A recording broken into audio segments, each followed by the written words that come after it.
अस्सलाम वालेकुम, मैं डॉक्टर सईद। आज की वीडियो में हम बात करेंगे डिले स्प्रे, टाइमिंग वाली स्प्रे और वैगरा टेबलेट में क्या फ़र्क है। लेकिन इससे पहले अगर आप मेरे चैनल पर नए हैं तो मेरे चैनल को सब्सक्राइब करें ताकि मज़ीद मेडिकल के रिलेटेड आने वाली वीडियोस आपको मिलती रहें। तो चले बात करते हैं कि टाइमिंग वाली स्प्रे और वैगरा में क्या फ़र्क है। तो मुकम्मल जानकारी के लिए वीडियो को मुकम्मल देखें।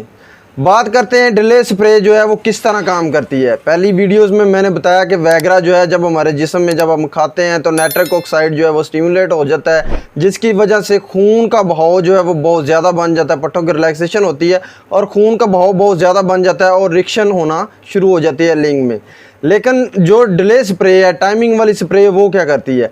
अब टाइमिंग वाली स्प्रे में दो केमिकल मौजूद होते हैं, लिडोकिन और बेंजोकिन। अब ये करते क्या हैं, जब ये हमारे जो लिंग जो है उसमें रिएक्शन हुई होती है, बेसिकली अगर लिंग में जो है रिएक्शन है, क्योंकि ये इरेक्टाइल डिसफंक्शन के लिए नहीं है, ये है टाइमिंग वाली स्प्रे, टाइमिंग को बढ़ाने के लिए होती है।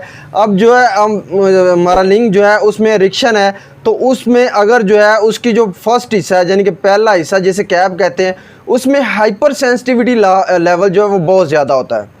अगर उसमें हाइपर सेंसिटिविटी लेवल बहुत ज़्यादा है, यानी कि जैसे ही उसे वजाइना में इंटर करते हैं तो इस तरह लगता है कि बहुत जल्दी जो है वो फ़ारग हो जाएंगे, तो उसको हाइपर सेंसिटिविटी लेवल को कम करने के लिए डिले स्प्रे जो है वो इस्तेमाल की जाती है।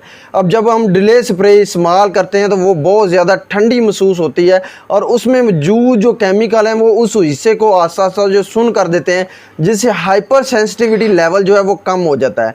अब हाइपर सेंसिटिविटी लेवल कम हो जाएगा तो रबरिंग जो है वो करने से जो है, जब रबरिंग होगी तो हाइपर सेंसिटिविटी लेवल कम होगा, तो जो है लॉन्ग टाइम के लिए जो है वो रिएक्शन रहेगी। रिएक्शन लॉन्ग टाइम के लिए रहेगी तो टाइमिंग जो है वो ज़्यादा देर रहेगी। तो इसके लिए जो है डिले स्प्रे बेसिकली इस्तेमाल की जाती है। डिले स्प्रे जो है इसका किस तरह इस्तेमाल किया जा सकता है, कौन से लोग इसे इस्तेमाल कर सकते हैं, इसके क्या साइड इफ़ेक्ट हैं, तो इसके हवाले से इंशाल्लाह नेक्स्ट बात करेंगे। तब तक के लिए अल्लाह हाफिज़।